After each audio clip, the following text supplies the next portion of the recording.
No teacher, no nothing. It's super inspiring, like anyone who's ever felt that learning a language is like, impossible. Yeah, it's like climbing Mount Everest. Exactly. But then they reach the top and it's like the most rewarding thing ever. I love that.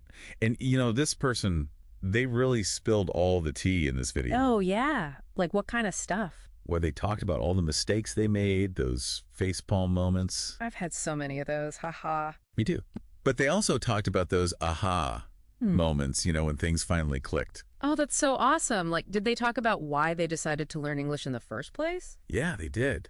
And it's actually a really powerful story. Like, it wasn't just a random decision. What was it then? It was a series of aha moments. Like, one thing they talked about was how they felt like they were missing out on so much entertainment. Oh, like movies and music and stuff? Exactly. Yeah, They said they couldn't understand any of it. Yeah, subtitles can only get you so far. Right. And for them, it wasn't just about entertainment, Oh, was there something else? Yeah. They had these big career aspirations. Cool. And they knew that learning English could, really help them achieve their goals. Oh, yeah, for sure. Especially in today's world. And they also talked about how they love to travel. Makes sense. English is like the language of travel, pretty much. Right. And they wanted to connect with people from different cultures. Oh, that's so awesome. I love that. And they were just tired of relying on translations all the time. Yeah, I feel that. It's like you miss out on so much of the nuance. Exactly. So it was this combination of things. Like this realization that English could unlock so much for them. Totally. It wasn't just a subject to check off a list. Yeah, it was like a key to a whole new world. Exactly. And that's so important, like connecting language learning to your personal goals. For sure. It gives you that extra motivation. Totally. And what's really cool is how resourceful this person was. Oh, yeah. Like how? Well, they didn't have a ton of money to spend on expensive things. What did they do? They turned to the library. Old school. I love it. Right. And they also found a bunch of free resources online. See? There are so many options out there. You just gotta know where to look. Exactly. And they really had this try everything attitude. That's so important, especially when you're learning something new. Yeah, you got to experiment. Exactly. See what works for you. Like a chef trying out different spices. I love that analogy. Right. And speaking of chefs, this person started with the classic ingredients. Oh, you mean like grammar books and dictionaries? Exactly. They thought those were the essentials. Yeah, that's what everyone tells you, right? But guess what happened? They got bored. They hit a wall. I can relate to that, haha. Me too. Like the dictionary became their best friend. Oh man, I've been there. And their progress was just super slow. Yeah, it can be so demotivating. It really can. But here's where things get interesting. Okay, I'm listening. They decided to switch things up. Oh, smart. Like a chef realizing their dish needs more flavor. I love that analogy. So they ditched the textbooks and tried something new. Oh, what was it? Beginner-friendly short stories. Oh, cool. That's a great idea. It made the learning process way more enjoyable. Yeah, it's like suddenly you're actually using the language. Exactly. It's not just about memorizing rules. Right. It's about, actually reading and understanding. Totally. And then came the real game changer. What was that? YouTube. Ah, yes. The ultimate learning platform. They discovered all these amazing channels. Like what? Well, some channels explain grammar in really simple ways. That's so helpful. And other channels showed real-life conversations. Oh, that's so cool. Like you get to see how people actually use the language. Exactly. And it's not just about the words. What else is there? It's about the slang, the humor, the cultural nuances. Oh, yeah, for sure. That's the stuff you don't get from textbooks. Exactly. Yeah. And what's so inspiring is that they didn't just stick to one method. Oh, yeah. They kept experimenting. Yeah, smart. They were always trying new things. It's like they were on a quest to find what worked best for them. Totally. And that's a really important lesson for anyone learning anything new. Absolutely. What works for one person might not work for another. Exactly. You got to find your own groove. Your own recipe for success. Love it. So far we've got a super strong foundation for motivation, right? Yeah, like they really knew why they wanted to learn English. And they had this really flexible approach to resources. They were like, bring it on, I'll try anything. Exactly. But now I'm curious, how did they actually make time for learning? Yeah, that's the million-dollar question. Like, what did their daily routine look like? Well, that's what we're going to dive into next time. Ooh, I can't wait.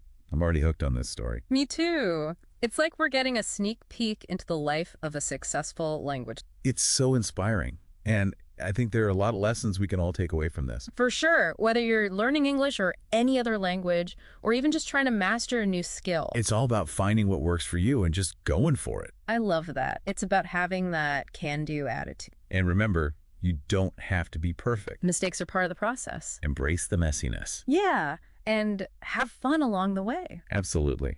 So that's it for today, but make sure you tune in next time. We're going to uncover all the juicy details of their daily routine. And trust me, it's going to be awesome. Can't wait. All right, so last time we were talking about how this person who learned English all on their own was like super resourceful. Yeah, like they didn't let anything stop them. Exactly. But we kind of left off on a cliffhanger. Oh, yeah, about the whole daily routine thing. Right. Like, how did they actually structure their learning, you know? Yeah, like what did they actually do every day? Okay, so get this. What? They started their mornings with podcasts. Whoa, like right away. With breakfast. Yeah, like while they were eating. Interesting. Like to get their ears used to English right away. Exactly. And you know what else? What's that? They talked to themselves in the mirror. Wait, seriously? Yeah, like actually had conversations with their reflection. I mean, hey, whatever works, right? Right. But it's actually a really good strategy. For real. What? It helps you get comfortable with speaking out loud. I guess that makes sense. Like when you're alone, you can just let loose and practice. True. You don't have to worry about making mistakes in front of anyone. Exactly. And the more you practice, the more confident you become. Okay, that's actually pretty smart. Right. And they didn't stop there. Oh, there's more. Oh, yeah.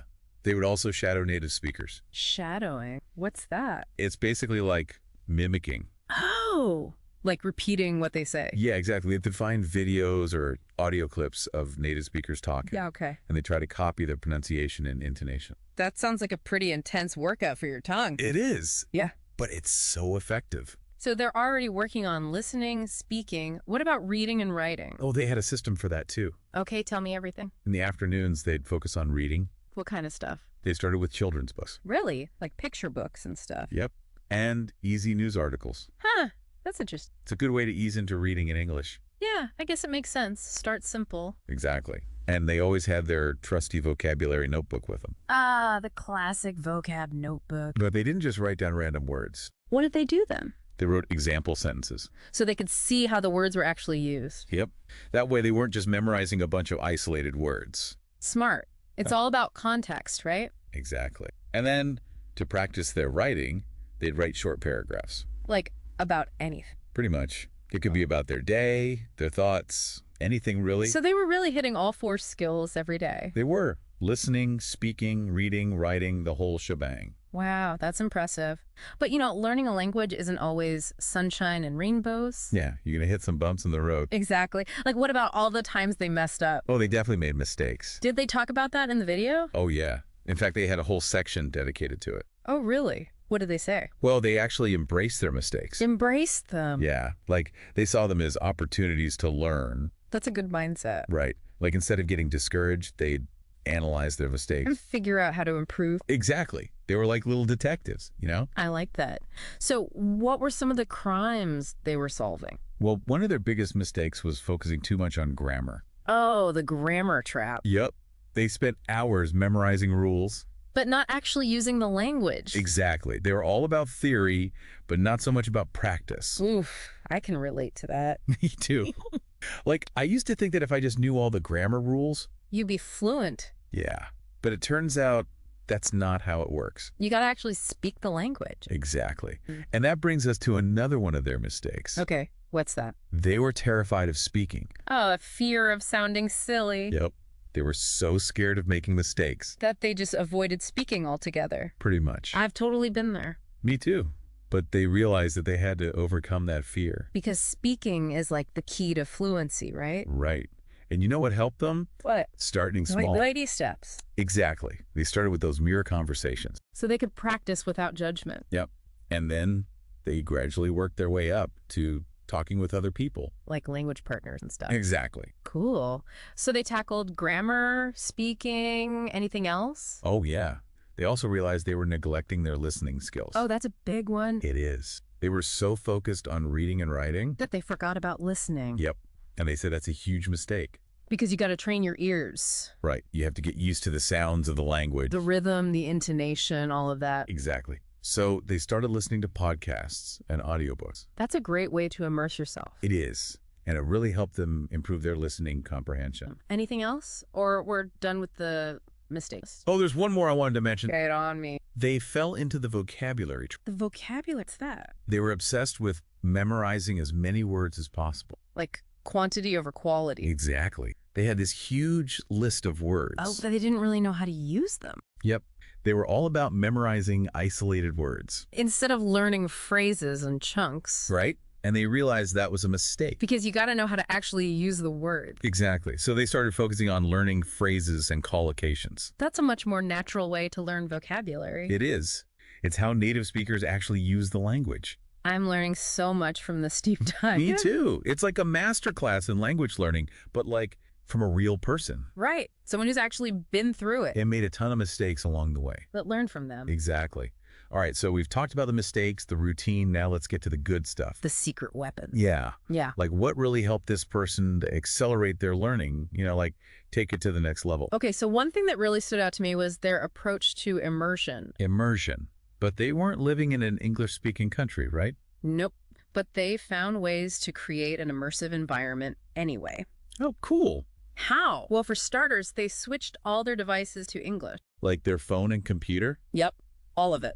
Whoa, that's hardcore. It is, but it's super effective. Yeah, I guess you're constantly surrounded by the language then. Exactly, and it's not just about the devices. Oh, what else? They also followed a bunch of English-speaking influencers on social media. So they were learning and getting their entertainment fix at the same time. Exactly, and they really made YouTube their language learning playground. Oh, yeah. Oh. Well, they didn't just passively watch videos. What did they do? They took notes, they repeated phrases, they even used videos as pronunciation guides. So it was like active learning. Totally. They were engaged with the content. That makes a big difference. Huge. And then, of course, they were all about podcasts and audiobooks. For their listening skills. Yep. They said it helped them get used to the natural flow of English. Like the rhythm and the intonation. Exactly. And they didn't forget about movies and TV shows either. Oh, I love watching movies in English. Me too. It's so fun. And it's a great way to learn. Totally. Mm-hmm. And they would watch with and without subtitles. Smart! And sometimes they'd even pause and repeat phrases. Like shadowing. Yep, exactly. It's all about finding those little ways to immerse yourself. Even if you're not living in an English-speaking country. Absolutely. And another thing they did was talk to themselves in English. Wait, like out loud? Yep. They described their day, practice dialogues, anything, really. That's interesting. It might sound weird, but it actually helps. Yeah, I guess it gets you comfortable with speaking. And they'd also record themselves speaking. To listen back and see how they sounded. Yep. And identify areas for improvement. That's a good idea. And, even though they were learning solo, they didn't completely isolate them. Oh, what do you mean? They still sought out opportunities to practice with other people. Like language partners? Exactly. They used language exchange apps, attended meetups, anything they could find. So it was a mix of solo and social learning. Yep. They found a good balance. That's awesome. And one last thing I wanted to mention. Okay, what's that? They emphasized the importance of speaking clearly, even if it meant speaking slowly. Oh, yeah, I remember that. It's better to get your message across clearly Than to rush and mumble. Exactly. This has been such an eye-opening deep dive. I know, right? So many great tips. It's amazing what you can achieve when you're motivated and dedicated. Absolutely. And what I really love about this person's story is that they didn't have any special advantages. Like they weren't a language genius or anything? Nope. They just had a lot of determination. And weren't afraid to experiment. Exactly. They tried different methods until they found what worked for them. And I think that's a great lesson for all of us. It is. Whether you're learning a language or trying to achieve any other goal. It's about finding your own path. And never giving up. I love that. And that's a wrap for today's deep dive. I hope you all learned something new. And feel inspired to pursue your own language learning adventures. Thanks for listening, everyone. Catch you next time.